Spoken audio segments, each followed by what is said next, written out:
Yaz aylarının başlamasıyla birlikte sıcaklar kendini göstermeye başladı. Bu yüzden bizim artık klima bakımlarına önem vermemiz gerekiyor. Klima bakımları neden önemli? Önce onunla ilgili bir kısa bilgi vereyim. Klimalarımız ortamdaki havayı emerek bunu evap dediğimiz yani evaporatör üzerinde soğutarak tekrar ortama gönderdiğinden burada bir hava sirkülasyonu oluşmakta.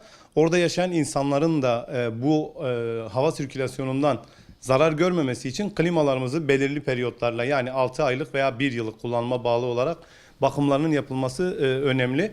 Bakım yapılmazsa ne olur? Bununla ilgili biraz bilgi vereyim. Klima üzerindeki evap üzerinde oluşan partiküller belirli bir süre sonra ortama verilir.